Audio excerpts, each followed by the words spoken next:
Welcome everybody to another week of Game Wisdom Live. This is going to be for the week of July 6, 2017. We've survived 4th of July and the Steam Summer Sale.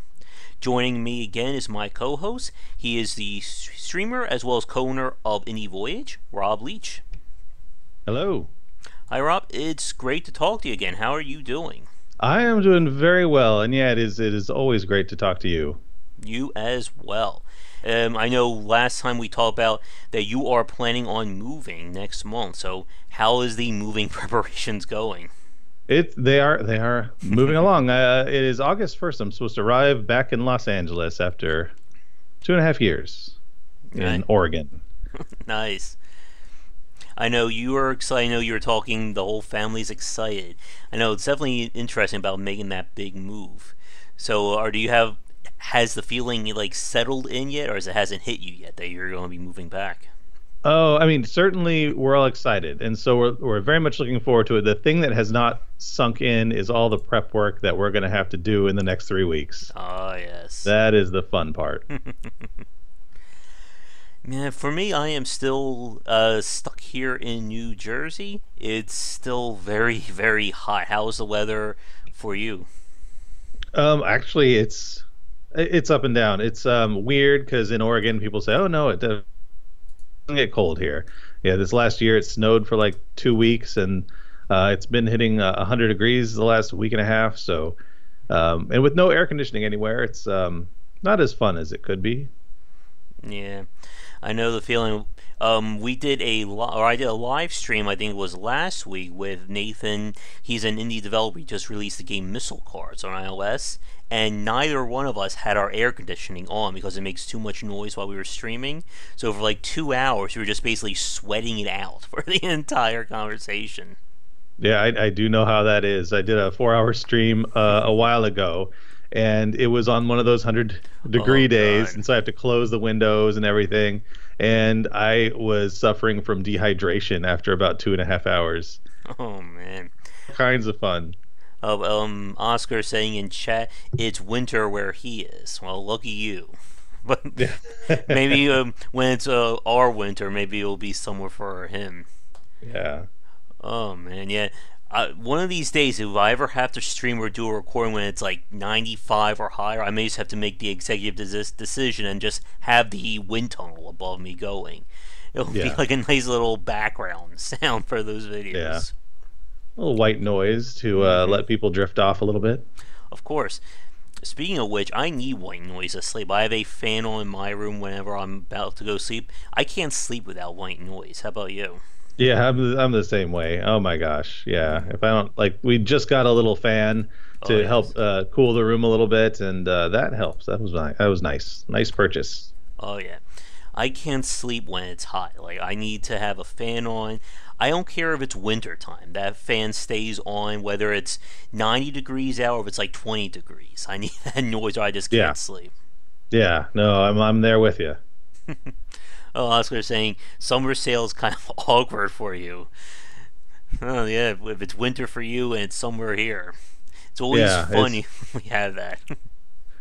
yeah. Summer sale is a summer sale my ass. It's not. Hmm. Boy. Oh boy, so I guess in terms of news or what's going on with Game Wisdom, we hit over 2,000 subscribers as of I think it was either Thursday or Friday night. Again, I have no concept or tracking of time. So thank you so much for everyone watching, for liking and enjoying the content here, and hopefully we can continue to move forward. I guess the next goal is either 5,000 or 10,000. I'm not sure. I was just telling Rob this before we started what their next milestone is. Yeah. And this is where if you had a soundboard, you'd press the little applause button. Hmm. Or if we had like a little band, we could start and Yeah. play the music here. Or what I really should do is have like balloons set up above me to like pull the cord and let it all come down right Yep. there. That sounds good. Little flashing graphic. 2000. Hmm. In terms of what's going on here, if you haven't heard the news regarding the Patreon, I shifted some goals around for the month of July. First, there is a new goal at $100 for basically a patron voted stream or a patron voted Let's Play. I'm not sure how things will go just yet. and that will be available if we can hit our first goal, which coincides with the new reward I have set up. Again, for those of you who don't know, I'm setting up to do some live presentations, which as of today I'm officially locked in for September and October for 5. So that means I need to finish 2 of them before September. And anyone who donates to the $30 goal will be able to basically sit in on kind of like my workshop as I'm putting together the PowerPoint presentation on it. XP has donated already, and I don't know how many more people will donate. It could just be the 2 of us for that. And Oscar is asking, any news on the new intro? The new intro for the site should be up. I put it as unlisted. I didn't know if you guys wanted to see it publicly, but if you go to the Game Wisdom YouTube, I guess the main channel or whatever, and you're new, there is a new video up there, including me with my new short haircut while it lasts. But at the rate that I grow it, I'll probably need to get it again just before September. So at least I'm good for the heat right now, right? Go ahead. Let's see. Anything else? So regarding the Patreon again, the $30 goal, I did mention it in the 2000 video. And again, that is going to, or I'm sorry, the reward. And that is going to be very limited. Unless I get more words regarding presentations, we may just leave it like that. Now, one thing that someone was, XP was asking me a few days ago about if I ever thought about writing an ebook. And that was something interesting. Have you ever looked into that, Rob? Yeah, actually, oddly, years ago, like 2009, 10, I actually published actual short fiction magazine for about a year and a half. So I have dabbled in that little business. It's interesting. It's actually not that hard. So you certainly have a lot of good content. You have stuff content that people are excited about and are probably going to read. So I did not have that. Too much fiction out there that's very popular, but yes. Game stuff is good to read, and certainly I back that 100%. You putting out a little ebook there. You know, I've been thinking about that for a while. When we first started with Game Wisdom in 2012, the idea kind of crossed my mind, but I never really pursued it further. But I guess it could be something to look into. Oh, hi XP and hi Stratsika. Thanks for coming on. I was thinking about doing something like maybe like an A to Z book of like 26 essential games to study if you're interested in game design, or something small that I'm not going to write like a 5,000 page ebook or anything like that. Yeah, and I mean certainly small stuff is good. You could set up like a subscription type base. That stuff I really do. I think that kind of list of games that you would have people study, I think that's a great idea. Yeah. Also, I agree with the drunk stream idea. I think that is a fabulous concept. Maybe at the rate I'm going with Darkest Dungeon, we may need to turn that into a take a drink every time I lose a character. Because the last few nights have just been death. Death has been my wingman for the entire night of people dying. And then, of course, the one night Oscar wasn't watching, his character came back to life. So here's hoping he can pull me out of this death spiral that I'm in right now. Nice. Yeah. If anyone has any like useful links or resources for publishing an ebook or anything like that, definitely let me know in the comments or whatnot, and I'll take a peek and see what we can do there. I'll see what I can dig up too. Thank you. And sorry about me. I was saying, pick a word, and every time Josh says it, we drink. That shouldn't be too hard with me. Yeah, sorry about rubbing my nose all that much. We are now in peak allergy season. I just got my monthly allergy shot, so here's hoping things will start to kick in before the end of the night. Let me see if there's anything else going on game wisdom wise.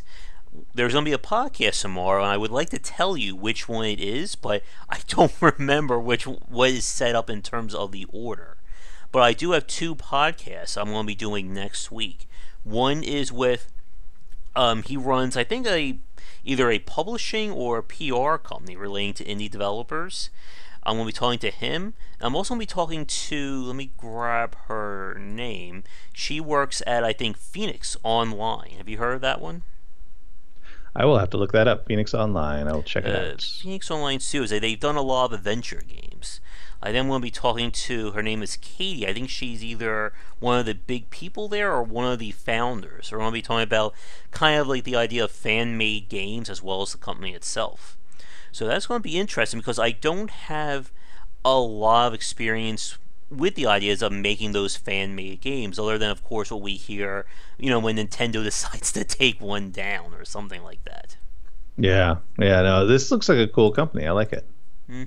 I know they've been around for a while. I think they've done a lot in terms of adventure game publishing, which I've been like slowly, I guess, dipping in and out of the adventure genre. What about you, Rob?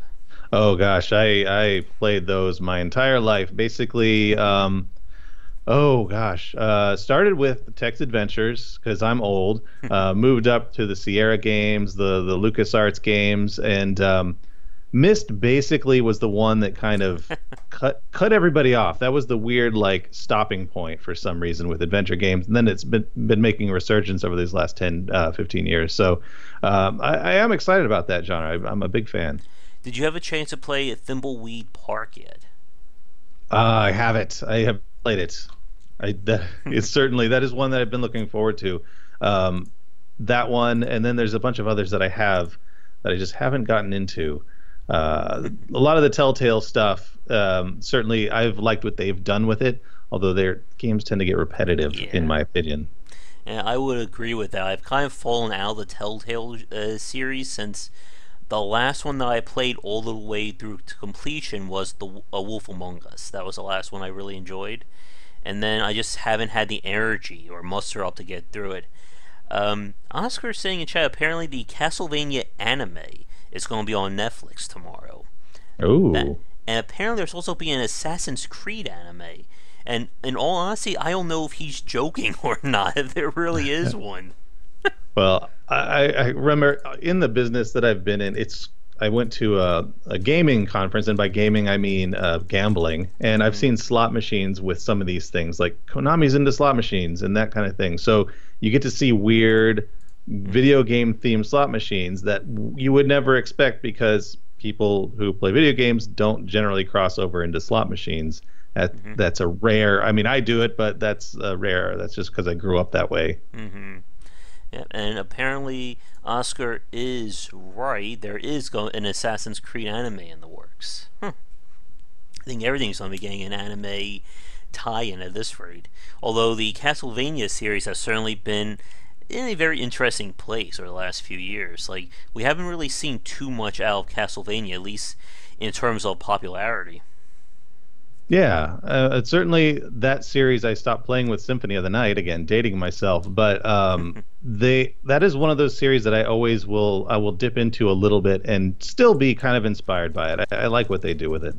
Yeah, I mean, I loved all the Metroidvania games, and again, we could easily turn this into anytime we bring up Castlevania or Metroidvania, we can easily segue into is Metroidvania a genre discussion. That's a good 40-minute topic right there. I always hated that word. I mean, it's interesting. I like to, at this point, I just can't think of any other better way of describing other than maybe Metroid. You're right. Yeah, you're right. Metroidvania it's like a necessary term to use these days. Yeah. And now we're going to hear Dark Souls-like as the next thing, I think. Or Souls-like, my mistake. Let's see. I'm really looking forward to the Kickstarter game, Bloodstain, the one by the creator of Symphony of the Night. It's been in development, I think, for a while now. Did you follow it at all? I did. I went and watched his crazy video. And, I mean, I'm very impressed at Kickstarter, and I know when the one thing I'm not sure whether or not I agree with is when really well-known game developers go up there and get all this money. To me, it's like, well, you're taking it away from some of the indies who have to use it, but at the same time, it's a game. So generating excitement, it's certainly a marketing tool. But either way, it's cool to see that kind of thing come out and involving the fans right away. Yeah, and I just checked their Kickstarter. I didn't realize it. So they actually hit over $5.5 million when everything was all said and done out of their $500,000 goal. And that's always that risk, especially when a game goes way over the amount that they are asking for. It leads into, expectations running higher. I think we talked about that last week too, especially something like Mighty Number 9 that everyone was all looking forward to, and it just kind of, crashed and burned into a crater there. Yeah, I always say that there are many ways for a Kickstarter to go bad, most of which involve the Kickstarter succeeding. And Mm. that's the very frustration. Like when you barely make a Kickstarter, that's painful. And when you make a Kickstarter a whole bunch, which is something I've never lived through, so I can't really talk too much to it. But yeah, the expectations are high. If you don't get those deliverables out, you're gonna get Mm. slammed if you miss any little detail. So Oh yes, and God forbid if you promise something as a stretch goal and then you can't deliver it. yeah. There are so many landmines you can step on. Yeah, Oscar was talking about Bloodstain in chat. I was watching like a few seconds of footage from it. Yeah, it did look kind of wooden. Like, again, it's hard to say how the Metroidvania aspects of it will be from a trailer video, but it's kind of that's again what we were just saying. Like, if we're talking about like an indie game, something low, like a low budget one, and not having high quality graphics or state of the art graphics is okay. I mean, my goodness, when we start talking about our Steam sale purchases in the next few minutes, we'll get into that. But when you start seeing games that go way over their budget, it kind of hurts when you see games still using like a very low quality, or again, not like a very, I guess, super detailed graphic style. What do you think about that, Rob?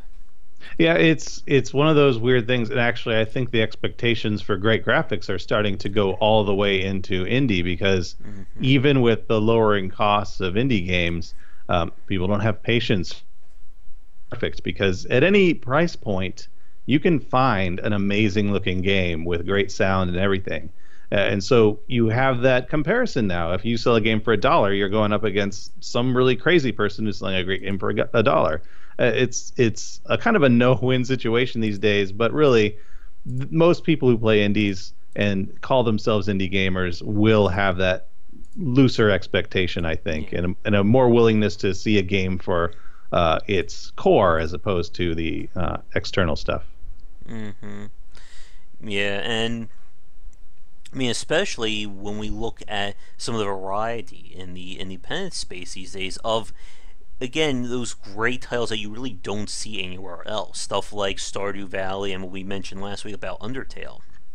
Now, Yeah, yeah.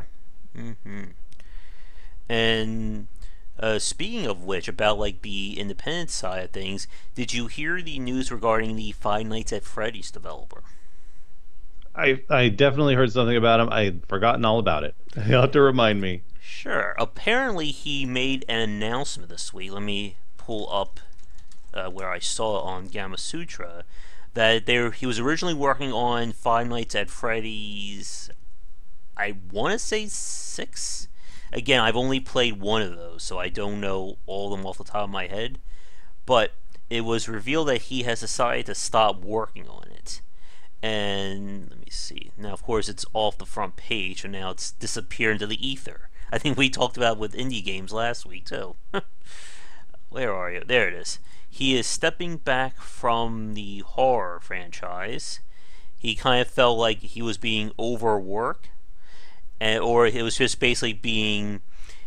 He couldn't really keep up. Like as we were just saying, in terms of expectations, whenever you run into a sequel my franchise, there's always that feeling of how are you going to go bigger. And with something like Five Nights, it kind of seemed like he had trouble with justifying each new game. Now, Have you played any of the Five Nights, Rob? I have not. I feel so bad when you ask me some of these questions. I'm like, oh, I'm so out of it. I play old games. Damn it. They're very much about. Um, I'm not sure how I would describe it. It's very much jump scare focused. That's the first point. It's Yeah. all about you just trying to deal with like the triggers and the events that are coming at you. Like the enemies will appear at specific intervals, or you'll get specific triggers that let you know that someone's gonna be coming from the left side or someone's gonna be coming from the right, And it's one of those games. The YouTuber Markiplier, like every time there's a Five Nights at Freddy's game, he does like an entire video of it. He basically plays like at the absolute highest difficulty setting. I just kicked my whole desk there, and it just never worked for me. It just felt too, I think, event focused. Like it felt like I wasn't really playing the game. It was just more about letting the game play itself and know, okay, when this happens, I do this. When this happens, I do that. Repeat until I win, or until something out of the blue gets me and then I lose, kind of thing. Yeah, but I feel like that right there is what he's talking Yeah, about. I mean, he obviously started and just kind of hit gold. yeah, oh yes, But I mean, that's the danger because you have this cash cow, and at a certain point, you just got to be like, okay, I have to give up the cash cow. It's just I got to go on to something else, and yeah, that's obviously where he's at, and he'll disappoint a lot of people. But at the same time, at least he didn't make a game that everyone hates. yeah. And I mean, he certainly got the success out of the way of it, and I think that's what we were talking about. I think it was either you and I talked about this, or when I talked with Nathan about last week. Again, it's hard to keep track, but about that challenge of trying to keep things going, trying to keep building something, or trying to keep using the same design over and over again. I think it's why a lot of indie developers tend to focus on establishing their studio as a brand and then just putting out quality games instead of being known as just the guy who does one thing over and over again. Yeah, I mean, it's a danger in any entertainment place, whether it be writing or music. People identify really quick if you're like one note, so to speak. hmm And it will be interesting to see what he does. Again, as we were talking about with the idea of growing expectations like that, whatever his next game is going to be, that a lot of people are going to be keeping their eyes on it when it gets announced. Yeah, and I mean that's a great thing about being a popular developer is you do have an immediate audience. The bad part is people are vicious. So hmm not vicious, they just don't care how whatever they say sounds or comes across, which good and bad part of the internet. hmm Yep. And I know there's still word about like Stardew Valley in terms of what's next from the developer of that. Now, have you had a chance to play that one, Rob, or is everyone going to mock your indie credit this time? Everyone's gonna go mock me. It's one of those games that I have on my long list of games that I have. But it's certainly one that seems like the kind of game where it's got to have a nearly infinite amount of playtime, and then so the expectation for me of a game that comes out after that is I'm not done with the first one yet. That's kind of how I feel about that game. Like Terraria, that's how I felt about when they made their new game. I'm very excited about it, but I'm like, well, I haven't explored what you've done with the first one hmm fully. So And speaking about that, you just made me realize I forgot to check what Starbound was on sale for on the Steam sale this time. oh, dope! That was my chance. Ah, yeah, I know. Even like this Steam sale, we'll get more into that in the next few minutes. But I guess getting back to something like Stardew Valley, again, it's a really great example of like a developer really hitting it out of the park with their first game. But it's always tricky, as we said, to follow that up with game two, three, four. And it's one of those very interesting things. I know Oscar mentioned Notch, of course, the developer of Minecraft, in the chat, that where you go after you have that major success can be almost as difficult about where you go if you don't have that success. Because again, everyone is watching you, and it's kind of like if you make Minecraft, you either make the next Minecraft or you make nothing at all. Yeah, although I gotta say, it's one of those great problems to have. It's much more fun to, or at least I imagine, it's much easier to make that second game when your first has been successful or even reasonably successful. It's much harder when you make that first game and you spend years on it, hmm and then it's not successful, and then you're like, well, I love doing this, but reality's got to set in. I got to do something else. That's the type of people I run into most are that type of person. Yeah. And unfortunately, as you said, this is a very hard industry to crack. sometimes you get the next Five Nights at Freddy's or the next Stardew Valley, or your game just kind of appears and disappears. Like when I spoke with Nathan last week, he talked about how he set a goal of, I think it was 5,000 copies of his game to be sold in order to basically consider it a success. And when he put it on Steam, he got maybe like 300 copies sold in the first month, and then it just kind of disappeared. And it's always that challenge of, and now he just put it on iOS, which seems to have gone a lot better in terms of, I guess, marketing that kind of game. And I know we're going to try and talk to Nathan again in the future, because I really want to talk more about the differences between the Steam and mobile markets. I guess here's a question for you, Rob. Have you done, obviously with Any Voyage, you've done with Steam and Humble and so on. Have you done anything on the mobile side? Most of my career, actually, well, half of my career I've been on, is hard. I mean, I can see the fact that more and more gamers are starting to accept it as an actual device, if you will, for games. And so that getting in hardcore games there is a little bit, it's not a blue ocean, but it's like a purple ocean at this point, because it's still going to be really hard. But you might have a little bit of leeway there if you have a good game that has some name to it. Like I never thought I'd be playing a MOBA on there. I was playing Vainglory with that, but yeah, mobile for casual games. I mean, I wouldn't even recommend that to the best developer, let alone someone just getting started out. But yeah, if you can crack mobile, if you can find a niche in there, I mean, your market is huge at that point. But yeah, it's certainly become a lot trickier to do that, especially again with the rise of the big names like King, Zynga, and so on. I did hear that they released the South Park, some kind of South Park, like either an RPG or a Clash of Clans style game a few days ago. Yeah, that kind of thing. Again, for me, it's rough. For example, when Nintendo finally pushed that Mario game out, to me that was an abject failure, because they didn't seem to grasp how the market worked there, which to me is baffling. It's very obvious how the market works on mobile, but somehow they went to an older style of play. But like when you copy someone else, when you do a Clash of Clans, but you just use a different IP or something like that, you're going to have a short lifespan, because Clash of Clans is a game where not only do you have to really get into the game, and you're kind of married to it once you've played it a while, so another game that comes along, it better rip you away from that first game. So it's got to have the content, it's got to have the depth, it's got to have the constant barrage of new content and stuff coming out all the time, because they've captured the players.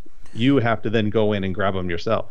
And it's the same thing we talked about with the MMO bust of the last decade, with everyone trying to take on WoW, and no one was able to match or even come close to Blizzard with World of Warcraft.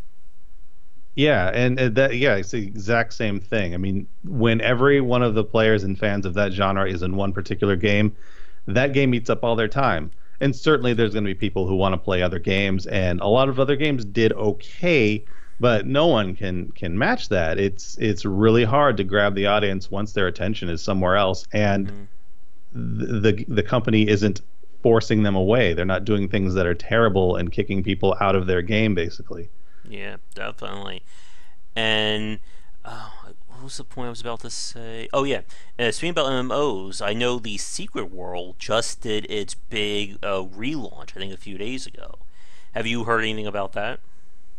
No, I have not. These do you know what the Secret World MMO was? I'm thinking of the sorry. No, I guess not. I have to look it up. The Secret World, it was an MMO by Funcom. It was supposed to be like modern day detectives in like a Lovecraftian kind of setting. It's been out for a while now, but it never managed to even come close to WoW. And they just decided to do a complete top to bottom restructure the game to make it free to play. And I'm still trying to get around to playing that. I know Oscar will keep hounding me to play Warframe at some point.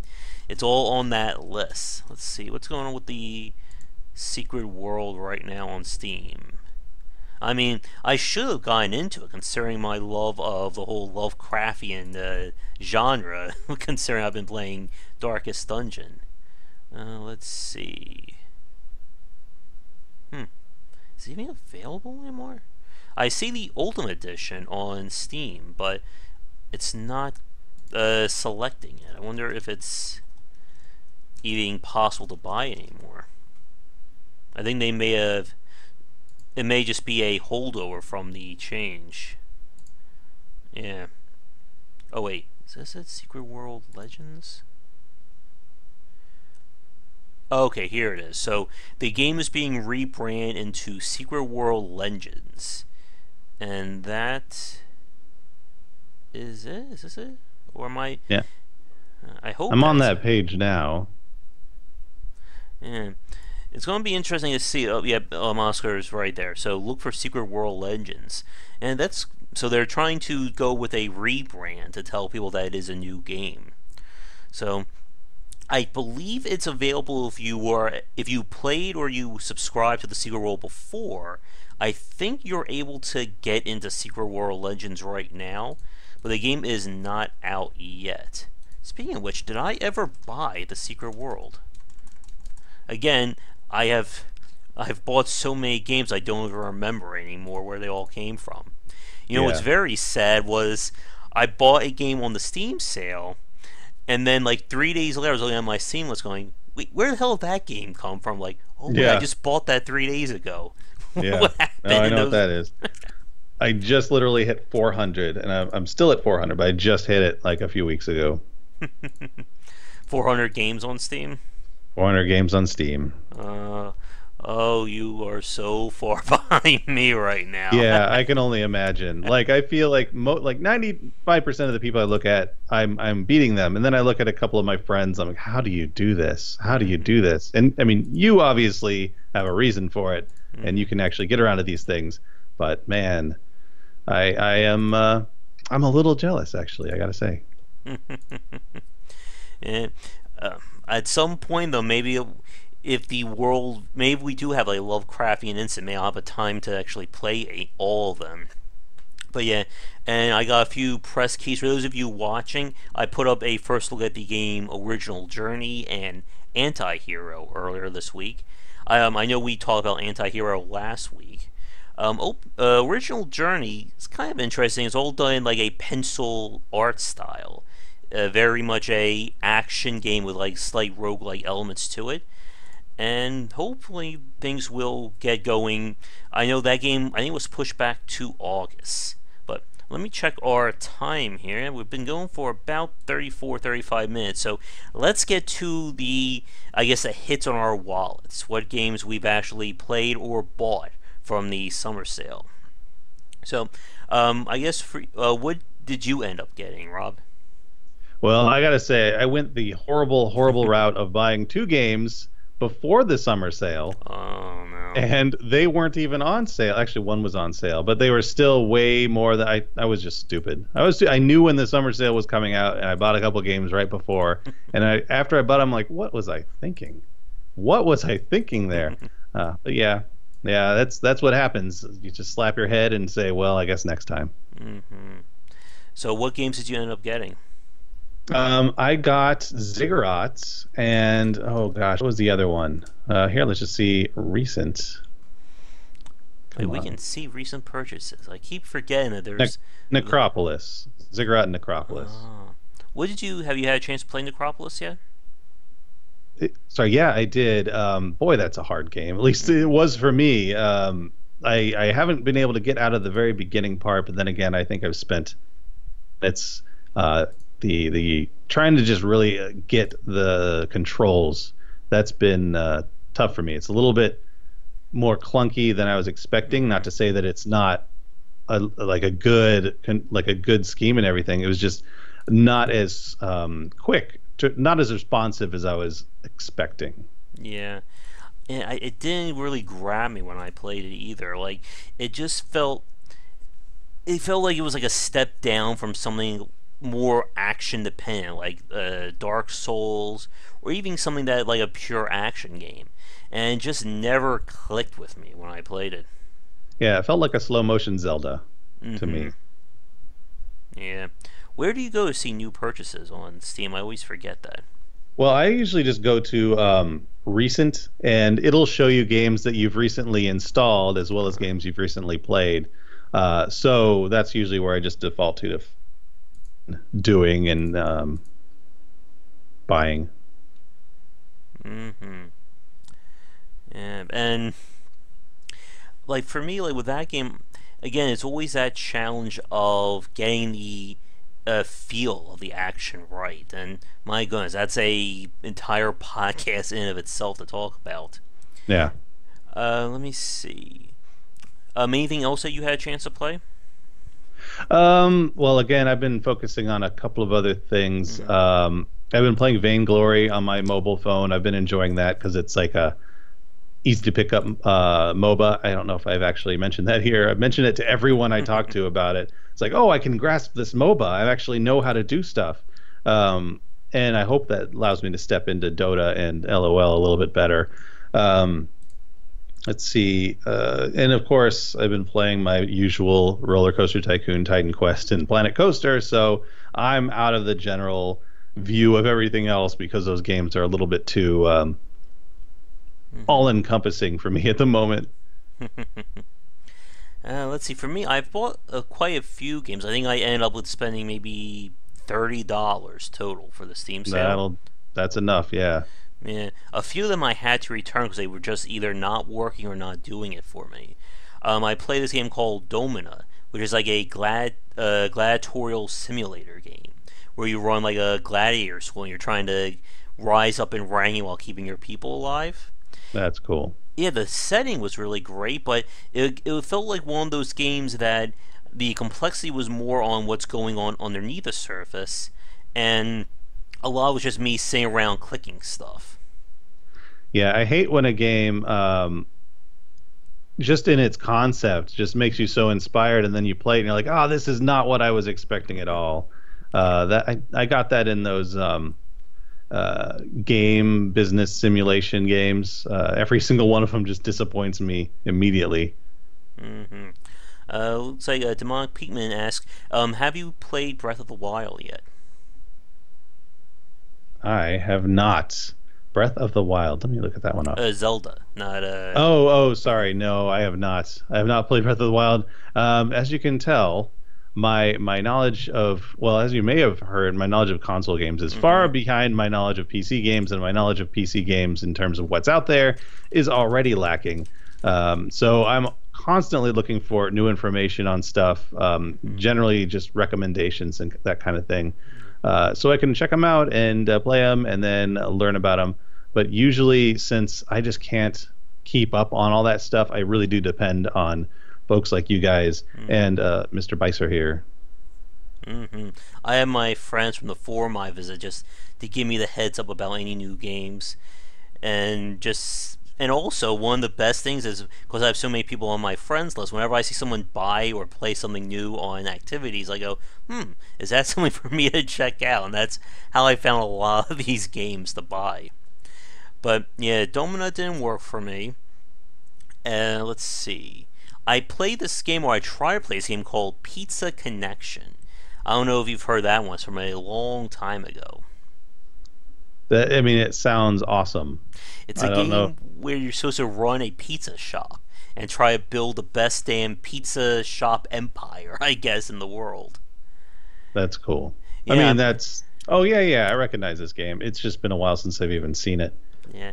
Unfortunately, what ended up happening was that the developers who took the license don't have the rights to work on the code again, so they just basically remaster or digitize it for a modern computer, so they have no means of supporting it. And unfortunately, people such as myself can't run the game. We just get a Yeah. black screen, and unfortunately, I couldn't play it, so it had to be returned. Was this by any chance an old Bullfrog game? No, I don't think so.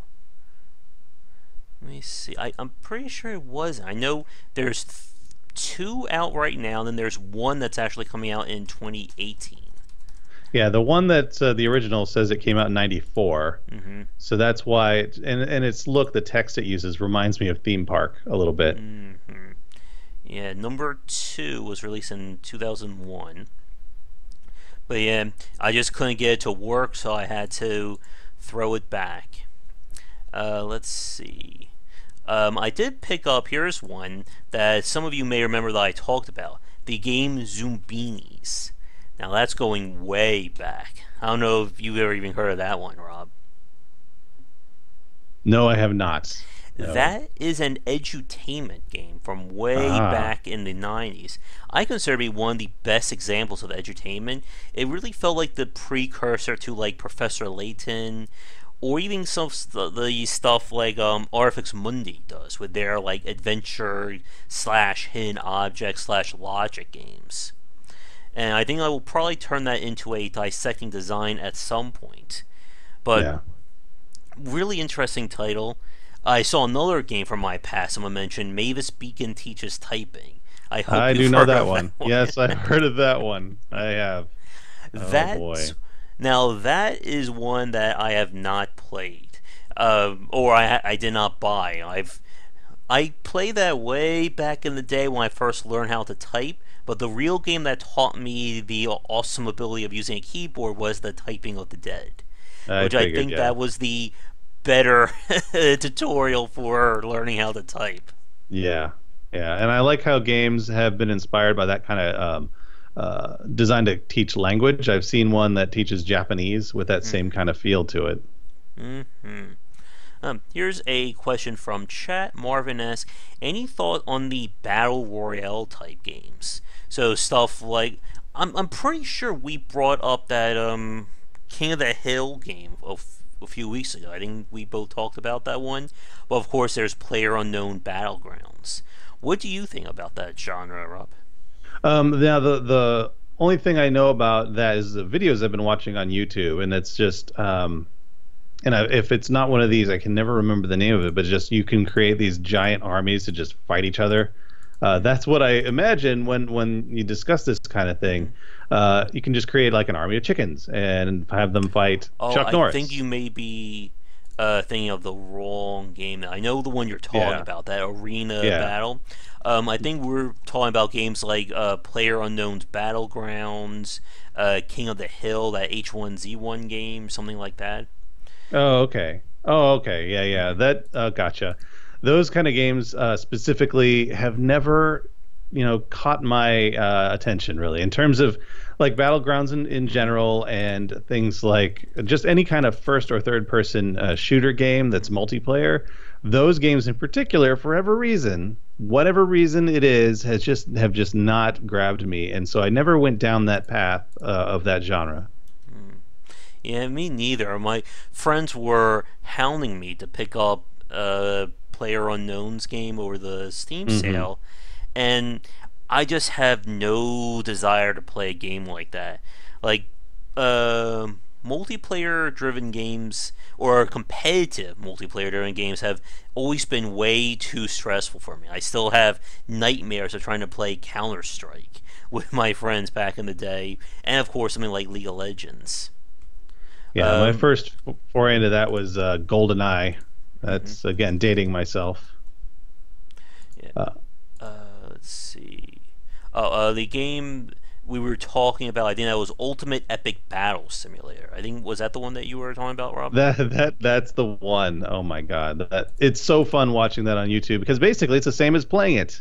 You just watch someone do it, and that's all you're doing, is you're watching a ridiculous battle. Yeah. I was looking up that game Oscar mentioned, Serial Cleaner. That looks very interesting. I have played that. In fact, I played that. Before they had launched it, I actually talked with the developer, and I got an early copy of that. That was a very interesting game. Very interesting. I like the style of it. XPS, did you guys have LAN party venues? For me, not venues, just houses. Hmm. Houses, and even occasionally, if we got the chance, we'd take over the school computer room. Nice. Let's see. Yeah, I'll see about trying to grab a key for that one. I put it on my list. One of the issues I ran into during the Steam sale was I put everything in my cart as a means of holding it, and then it seems like after like 48 hours, Steam resets your cart. And then I Oh, forgot all the games that I was trying to buy. that is horrible. I always want to go, wait, what games did I buy? And fortunately, I kept a few of the notifications people sent me in terms of games to look at. Hopefully I grabbed all of them, but again, you never. There's already too many games coming out. Yeah. Oh, and then I played.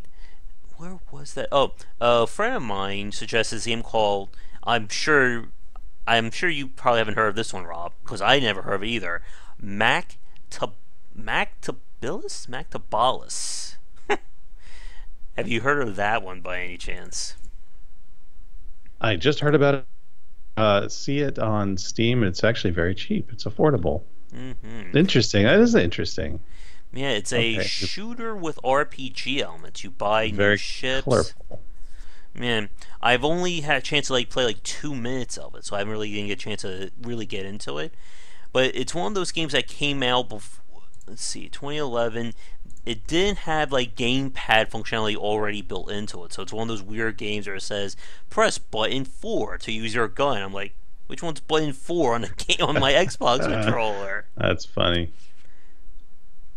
Here, want to know the name of it in chat? Let me grab it here. It's very similar, or it reminds me a lot of that game Drifting Lands that I spotlighted on the channel a few weeks ago, which was a roguelike mixed with a shmup. Oh, cool. It wasn't too bad, but it kind of ran into the issue that um, oh, someone just got a really good comment I need to talk about. But it ran into that issue like the first version of Diablo 3 that you kind of ran out of content before running out like difficulty. So it just kind of felt like you were going through the motions. Yeah. And Marvin asks, any chance a horror game with procedural elements you have in your game design document will be made into an actual game? Unless I can somehow get a team together to do that, chances are no. But for those of you who don't know, I have several design document ideas I wrote as kind of examples of my thought process up on game-wisdom.com. And one of them is for essentially my magnum opus for a horror game. This would be like if I had the money and I had a team, this would be the horror game that I would make. And I would love to do that at some point because one night I was thinking about the idea so intently and it actually gave me chills for a second. It was like, like a noise in my house. I go, if this game could freak me out, it would probably put a few people in the hospital if they ever play like what I had in mind for a horror experience. Let's see. Oscar is saying, check Ticket to Earth. Let's see. Why does that sound familiar? Unique fusion of turn-based tactics, tile matching, and story-driven RPG. Huh. That is interesting. I'll have to add, this time I'm going to be smart and add all to my wish list. So that way, when this is all said and done, it will be there when I can check it out again. Yeah, they need to allow you to sort your wish list like you can kind of sort your library. Even the library sorting seems clunky, but Yeah. something. They need something. Definitely. I know a few of my friends came up with came with this elaborate system of using the different folders to arrange their games, like have a folder for games I've beaten, games I never want to see again, games I want to play. And that may work for people with like a few hundred games, but I have over 1,200 right now. So Yeah. there is going to be some time if I ever want to look into that. Could hell, maybe we could turn that into a stream at some point. That could be a stream. Very exciting. Let Josh sort his game library list. I know that'll be a $200. That'll be a $200 goal on or reward for Patreon. Do you See, want to watch Josh organize things? yeah.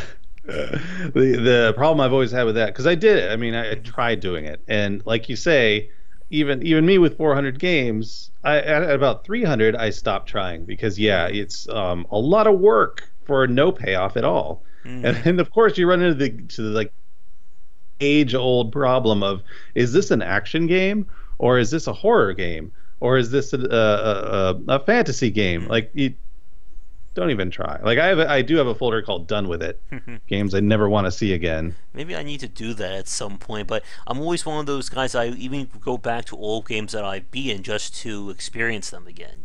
Like I've gone back and played Killer 7 like 4 or 5 times. Yeah.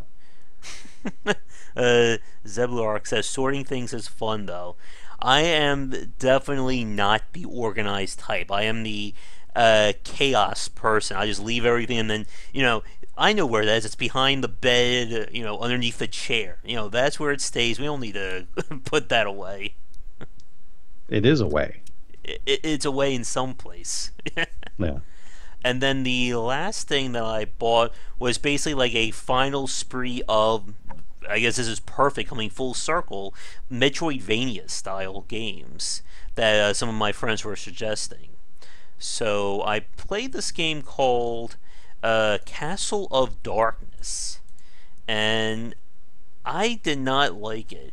It was another very much old school style action game, but it was also one of those games where you have one hit kill spikes and then save points that are really stretched out. And also Ugh. committed the ultimate cardinal sin for those games. They give you like a really short weapon that you have to get up close to enemies who can hurt you by running into you, kind of thing. And that was the point. I was like, I could spend the time and beat this, but do I really want to do this? Yeah. And I said, nah, and I put it away, or I returned it. And that one, I hate to say, I did not make a video of because I just didn't spend enough time on it. Again, it was one of those games that I just got so frustrating quickly that I just didn't really want to play anymore. Hmm. Let's see. I Yeah. was talking to my friends about. Oh, I did make a video of this one called Death State. Now that came out, I think, last year. Have you heard of that one? Sorry, I was typing it into my computer because no, I have not. It's Oh, a there it is. I see it. Okay. It looks really like amazing. It has like a 80s synth style with music, and you're fighting Hmm. Lovecraftian monsters. We're on a Lovecraftian kick tonight with everything that we've been talking about. Maybe that's a sign. I did a vlog the other day that my light started flickering at the same time while I was talking. Maybe something bad is going to happen there. Yeah. The Death State video is not posted yet. As of the time of this recording, I think I will have it up either Friday evening or by latest Saturday evening. And it's not clicking for me. What they did very cleverly was you don't actually attack in the game. All the targeting and shooting is done automatically by your character. So your job is just to dodge and use special abilities. But as someone who's cut himself on the buying of Isaac and all the other style games, there's just not a lot. There's no, I guess, meat on the bone for me. And when I start to feel bored in a shmup roguelike, there's a problem there for me when that happens. Now here's a game that I didn't hear of this before, but it's actually surprising me how interesting it is. Let me grab the name of it here. Here it is. So here's a game. I'm curious if you guys in chat have heard of this one. The Aquatic Adventure of the Last Human. By any chance have you heard of that one, Rob? I've heard of something that makes me think that that's what you're talking about, but that is obviously never something I can go on. What is it? The Aquatic Adventure? What? The Aquatic Adventure of the Last Human. Come on, Steam, load for me. It's kind of like a combination of Shadow the Colossus meets Echo the Dolphin in a weird sense. Oh, that's funny. You take No, pla- this is. it Go ahead. takes place like 5,000 years in the future. Humanity is all dead, and you play as the last human who has basically came back from a wormhole in a spaceship slash submarine. And your only mission is to basically explore what remains of the Earth now that it's been completely flooded. Yeah, exactly, Marvin. And basically, all the undersea life is out to get you. Oh, that's good, Oscar. Shadow of the Dolphin. And basically, you get upgrades similar to a Metroidvania, but it's really all about you just exploring. And then the bosses are all these like crazy mutated sea life. So one of them was a fish who is made up of like all these like little tiny bacteria that shoot off and try to hurt you. Another boss was between two twin seahorses who shoot their offsprings at you as suicide bombers. And then one boss who I'm stuck at right now is literally a giant octopus. And every time I try to get close, he just smacks me with his giant tentacle and kills me instantly. And it's a very much a one-note game. Like, it's just all about you exploring and then these major set-piece boss battles. But it's very... I guess it's one of those games that what it does very well. Like, it doesn't do a lot, but what's there, if you like it, you're going to enjoy it. Like, similar to when we were talking about Dominia from a few minutes ago. Like, if you fall in love with that game, you're just going to play it, morning, noon, and night. But if you bounce off of it, that's it. You might as well just return it, because nothing's going to pull you back into it. But yeah, very interesting game. Now, here's one I'm sure all of you have probably heard of by now, which I am finally getting around to. Environmental Station Alpha. Have you heard of that one? I want to say yes. Let me go look for that one, because again, I have a very short-term memory. It's a Metroidvania. It's very much a Metroidvania game, but with like pixel graphics. And it's been out for a while now. I know it's been mentioned by a lot of my friends as one game to look at. So I finally picked it up, and I'll probably make a video on that one when I get around, when I'm at the point where I can know where I'm going and not spend like 10 minutes going, let me see if I can find something interesting to show you. Yeah. But yeah, I am definitely liking it. Came out in 2015. It's similar, or it's like kind of that same retro look that Axiom Verge did, which was really good. Which one of these days I need to go back to Axiom Verge and try and play that.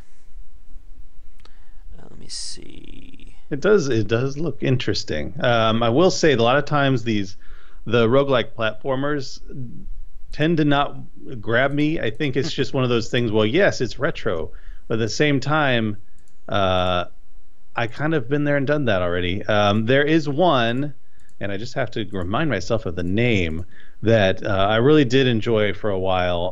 I played it at a friend's house.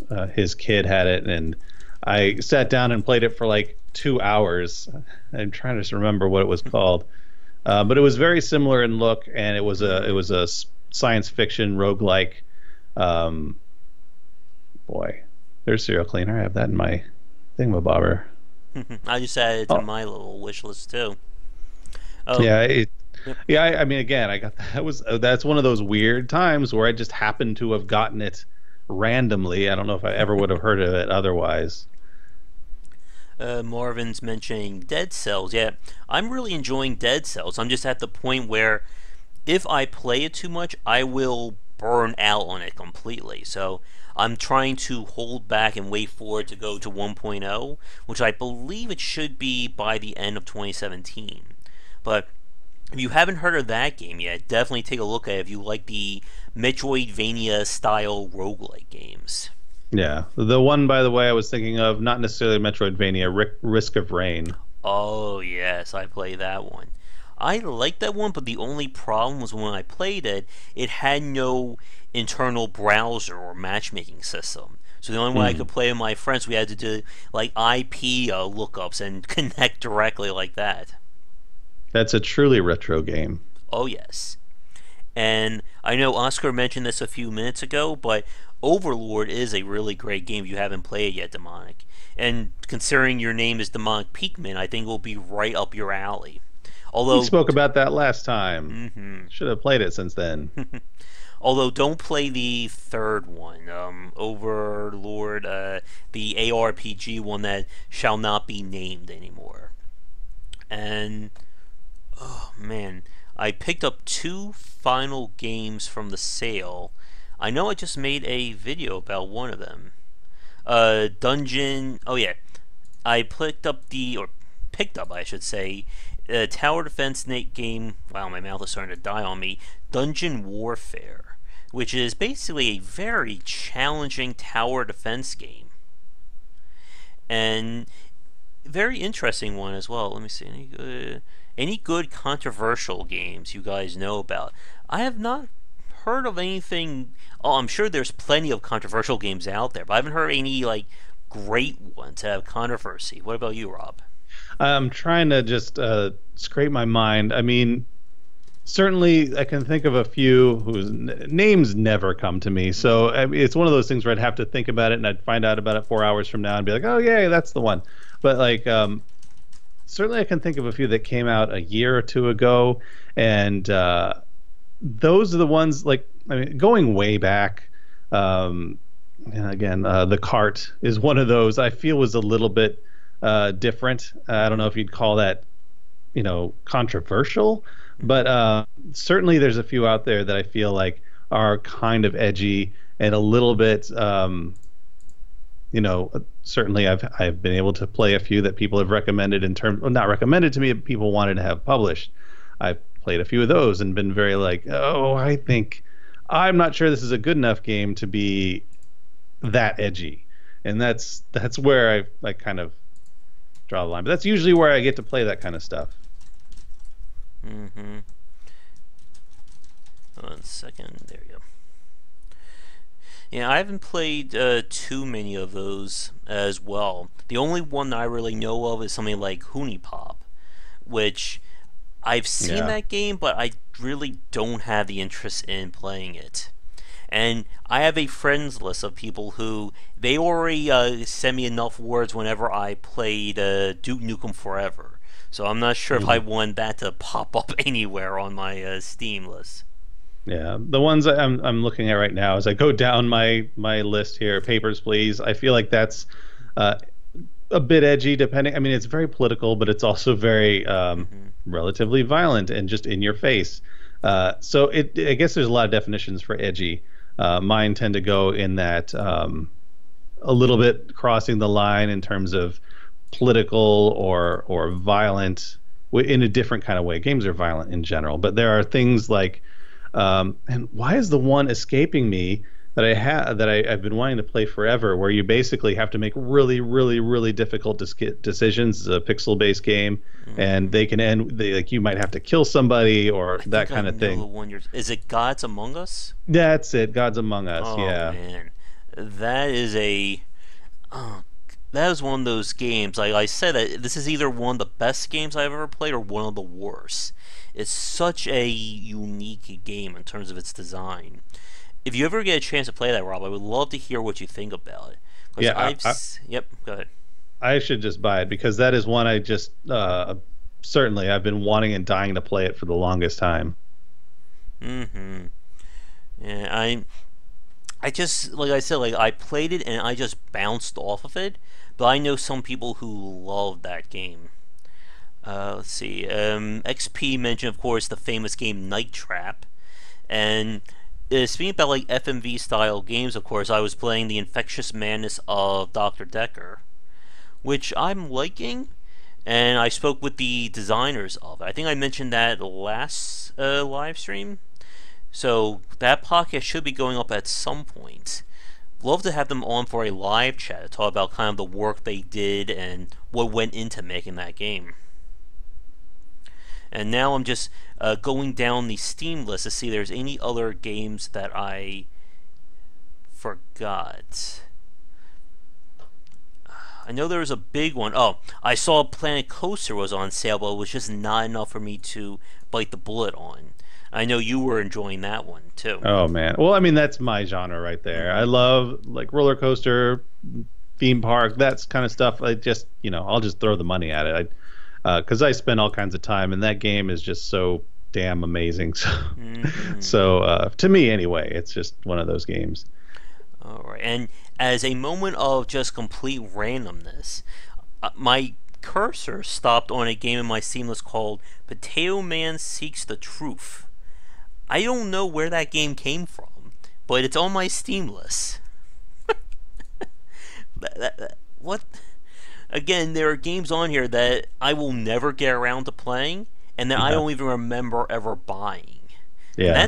that's really good too. That's how you. There's a problem there, but I'm not ready to admit it just yet. Yeah, there's speaking of kind of controversial, I always forget the name of the company. The one that was trying to sue all their fans. Oh, I bought their pack of games last year, the and then slaughtering ground. yeah, and then they were removed from Steam, and I have not just the ones I bought. I have like 12 games of theirs just sitting on my desktop, and I'm like, I'll just roll down my games. Like, what is this one? And I'll click on it, and there's like no store, there's no imagery that goes with it, and I'm like, oh, okay, it's those guys. Here's one that I play, which I was enjoying, and it's really great that I don't remember the name of it either. It's a game where it's very similar to Racketeer, where you're running a RPG shop, and the whole idea is that you build the gear and then you sell, and then you also equip your workers with it to then go out and get you more materials. And the interesting thing that they do is that they take it a step further by allowing you to combine gear or create like elemental enhancements for your gear, then send them out to fight better with.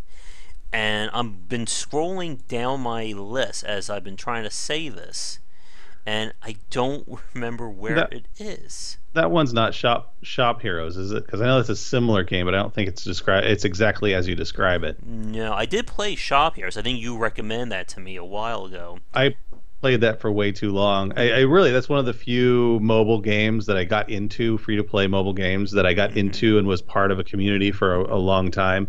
And then at a certain point, I was like, this is just too much work. And Yeah. yeah, the head of our guild said the same thing at the same time, and just everybody left. It was pretty interesting. Where is it? There's Racketeer. That's great.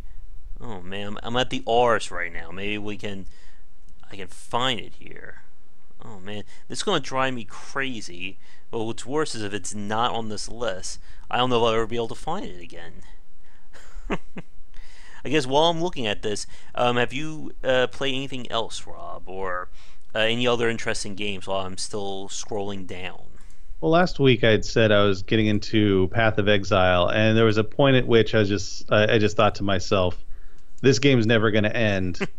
I should just stop now. And I did. I just decided, you know what, I'm stopping it before I put way too much time into it. I got other games I can play. So that was the last one I really had time to consider, and I played a little bit of it, and I thought it was good, and then I just decided no, I'm gonna skip this one. It didn't cost me any money, so a little easier choice to make. Here's the game I found, which, as a great point, was in the W, so I was almost there, called Weapon Shop Fantasy. And this is a game, it's again very indie, pixel, looks like a JRPG, and you're basically creating gear, you're equipping onto your characters, they level up, they gain more stuff, and then you send them out to fight enemies and monsters. Very much, hands off, and then you go back, take the gear, build more of it. It's very interesting, but it's one of those games that's also very, very rough in terms of its UI kind of thing. Like, this would be a great example of how much little UI problems can hurt a game in the long run. But if you're interested in something that's very much Racketeer-esque, that's definitely one to look at. That's cool. That's something like that. Shop Heroes drew me in because of that description, Hmm. and I think I'd try that one. Yeah. And again, it's one of those games that if you like it, you're going to be here a while. If you don't, just return because it's not going to hook you. And chat is talking, of course, about Frog Fractions 2, or the mysterious game that it's a part of, which I apparently typed in the wrong game. Where is it? I knew it off the top of my head. I used to. Now I can't remember what was the mysterious game of Frog Fractions.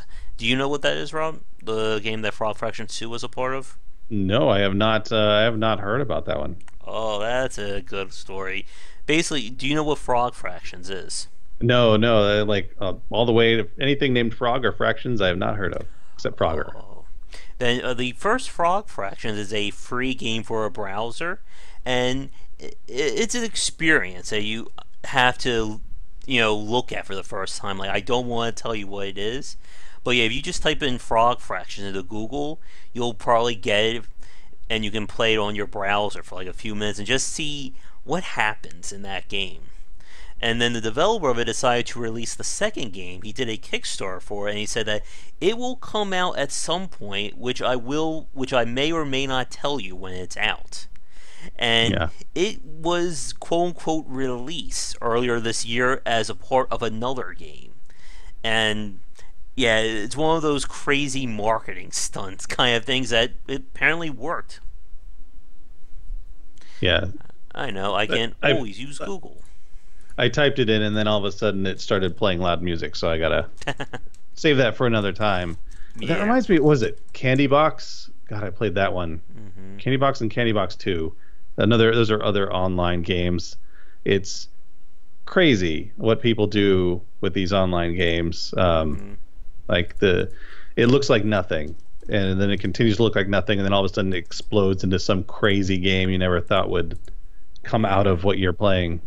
Yeah, and the second game that we were talking about is Glitter Minton Grove. That's the quote-unquote game that is kind of part of Frog Fractions 2. And again, if you haven't heard of it, I don't want to spoil any more than that. But speaking about games that go down the rabbit hole, here's one. Did you ever hear of the game Pony Island? I have heard of Pony Island. I have heard of that one.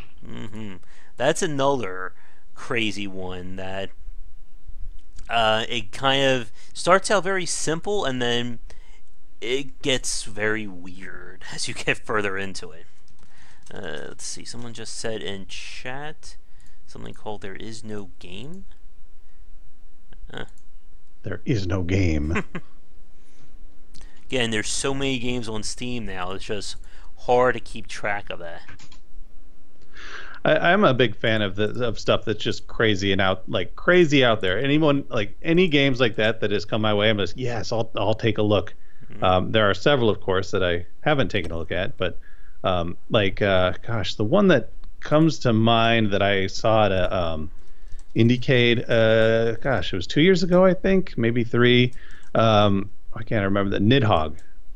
That one blew. That one was great. Oh man. Yeah, I know. I did a video of that a while ago. I think they're still going to. They're making a sequel to that one. It looks very interesting. Yeah, I did. I read about that one. Here's one that's speaking about the whole crazy game genre. There's this game for the from the indie space that came out I think a few years ago. Something about don't press a button, press the button, something like that. It was like a one-screen game where basically it starts out with you just not pushing a button, and then weird stuff starts to happen based on what you push and what you don't do.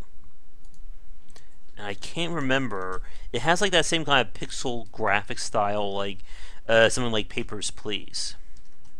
Gotcha. But I can't remember. And again, type in button on Steam, and you get 15 different games that start with button on them. Yeah, I couldn't actually find Gods Among Us on Steam. Strangely enough. Really? Yeah, because I was like, I want to make sure that's on my wish list. I can find Injustice. Gods Among Us. Yeah. Let me see. It should be on my list. Oh, here it is. Gods Will Be Watching. Gods Will Be Watching. You're right. Why don't I know that one? Thank you, Oscar. Don't touch anything. That's the one that I was thinking of. That was the other crazy one. Let me see. Yeah, there it is. Please. Wait, is that right? Did they change it? There it is. Please don't touch anything. And now there's Please Don't Touch Anything in 3D. I guess that's the VR version of that one. Yeah, I'd say the one I had the most fun with, and I know this one was pretty popular when it came out, was the Stanley Parable. I just played that one to death. I thought that was so crazy cool. And the other game that I bought that I haven't had a chance to look at was the last bit of DLC to Don't Starve. I got Ah, the Shipwreck DLC. how So is that? I haven't had a chance to play it yet. It's Gotcha. part of my collection of, again, games that hopefully I can get around to. Yeah, I spent a lot of time in Don't Starve getting nowhere. I mean, I Mm, played it a lot and I kept running into the same problems. I think I got to like the second or third area and I hmm just couldn't get past get any further, so I stopped playing. Yeah. Let's see. What's our time? We are, I think, a little bit over an hour and 10 minutes in. Yeah. I think we could probably start to wrap things up. Um, yeah, it's been with 4th of July and the Steam sale, it's been kind of a quiet week. They're talking about the 3D version of Please Don't Push the Button, or Please Don't Touch Anything. Yeah, maybe at some point. I don't know if I'll ever get around to doing anything in VR or stuff like that, but it would be interesting to look at eventually. But I think it is time to wrap up at least our live show for this week. I guess. Hmm. Do you have any final things, Rob? No, I was actually just thinking that doing a VR show, don't show the game at all, just watch you playing it and kind of bumping around into stuff. I think that'd be entertaining. I, Uh, we could combine with the drunk stream idea earlier. yeah, that would be an amazing combination.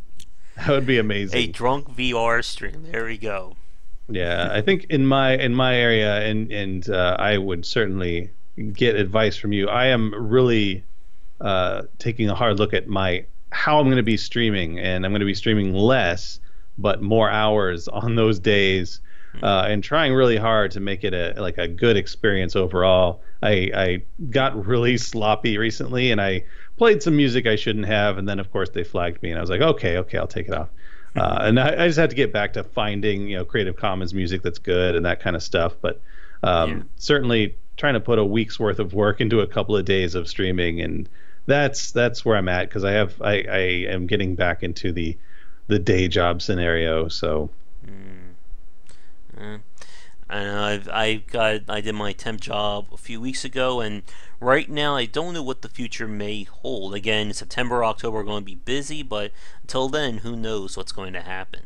yeah, But I think we will wrap things up for this week. So there will most likely be a stream of Darkest Dungeon later tonight. I don't think I'm going to be pushing it to like a 1:30, 2 o'clock in the morning stream, but probably maybe in the next hour we'll do a little bit of Darkest Dungeon. I need to try and recoup after the horrific losses of the last few nights. Be sure to tune in for the podcast over on Game Wisdom tomorrow. I'll make a little announcement video when it goes up. And this will be, of course, archived and hopefully posted around noon so I can take a break from the videos. But I do have an interesting industry insight that I want to talk about in a few days. We were talking about before the cast on the topic of abandonware, but we kind of ran out of time. We kind of got off track, but I do want to talk about that in a video in the coming days. So be sure to check that out. Again, Rob, thank you so much for being my co-host, and yeah. I guess we'll be talking again next Thursday. That sounds great. And I will do homework in the meantime and find out these crazy games that are popular that I've never heard of. That'll be fun. That'll be fun. Definitely. And yeah, if you ever get a chance to play that Gods Among Us game or Gods Will Be Watching, definitely I will want to follow up with you on that one. Yeah, for sure. Yeah, I will definitely do that. All right. So for those of you who've been watching either live or recorded, thank you so much for tuning in. If you are new, be sure to like and subscribe to the channel. Oh yeah, Rob, if you wouldn't mind, can you type in your Twitch channel on the chat there so people can check you out? Yeah, there it goes. Just twitch.tv/indievoyagerob. Yep. That is I. And I'll And be doing yep. mostly Saturday and Sunday. So sorry, I stepped on you. Oh no, I was just about to say if you wouldn't mind saying your streaming schedule. So just The yep. Sure, the new schedule, because of I was gonna do every night, but Josh, that is you are much better at that than me. I'm gonna be streaming on the weekends, probably either 10 a.m., 11 a.m. Pacific time for 6 hours. That's my plan. Knock on wood that I can do that. So I play right now. I play Titan Quest, but for 6 hours, I'll probably switch it up in the middle, and we'll see. I tend to go for shorter streams that I can do at least on a daily basis. I couldn't do like I don't think I have it in me for a 5-6 hour stream. So good luck to you, Rob. Yeah, no, I mean 4 hours I've been able to hit that. Let's stretch it out and see what I can do without passing out. Good luck. I know GDQ was this week. I guess it's the last topic. Oh, I've been watching that. I've been loving that. I have not been watching it. I've been hopefully when it's all said and done. I really need to check their YouTube channel because that will probably kill a few hours of just watching it tonight while I'm trying to fall asleep Or watching weeks. World Record. Yeah. Oh my gosh. I mean every time I'm just like at work and want something in the background, I put on any old GDQ, or when it's live, yes, that's my favorite. So Yeah, one of my presentations I'm going to be doing in October is going to be on speedrunning. So I need to watch more and bone up on the whole speedrunning culture there. Oh, thank you, Oscar. It started uploading to YouTube today. Yeah, so yeah, that will be... Oh my goodness, that's going to be probably my weekend once it all gets up. yeah. Alright, but yeah, once again, thank you so much for watching. If you're interested in supporting everything, be sure to check out the Patreon campaign. And again, check out the podcast when it goes up on game-wisdom.com. Zebulon asking, what is GDQ? That is the Games Done Quick. It's basically a speedrunning marathon for charity. And yeah, if you haven't seen it, definitely take a look at that. GDQ is the game developers, or GDC is the game developers conference. GDQ is Games Done Quickly. There we go. So many acronyms we have to keep track of there. But yeah, and I'm actually speaking about GDC. They're going to open up their submissions for guest speakers in August. I'm going to try and submit something now that I have some public speaking experience. So fingers crossed that I can at least get past stage 1 of their submission process this year. But that is going to do it. So for you folks watching live, I will be back probably in an hour, fingers crossed, for some Darkest Dungeon. I do need to get back to some Gwent now that they did the patch. Have you played any of Gwent, Rob? My default answer, no. That's the Witcher CCG game. Gotcha. Cool. I need to find more people to play that with. I have one friend who plays it. But yeah, I need to get back into that now that the patch is out. So maybe I'll do some recorded videos on that or put that into the stream rotation. But we'll see what happens. I did get the word of Diablo 3's Season 11. It's going to be starting July 20th. So when that happens, I will be getting back to some Diablo 3 for a little bit. I have to take the Necromancer out for a spin. I've been, sitting there waiting for it. But oh man, the runs are already on the watch list, Oscar. Oh yeah. Well, I'll see everyone in a few days with all those plays of GDQ or GDC there. Or I think I was right the first time. It's getting late, but yeah, let's wrap it up here. So, Rob, once again, thanks for coming on. I guess we'll be chatting again next Thursday. Yeah, I'm looking forward to it, and I appreciate all the comments and everything. I'm always enjoying my time here. And I need to start looking at those games that were mentioned in chat and see if I can grab some keys for them to spotlight too. But thanks again for tuning in, and like I said, be sure to check back later for the stream as well as the podcast for tomorrow. But have a great night, folks, and we'll talk to you again live next Thursday. Until then, take care.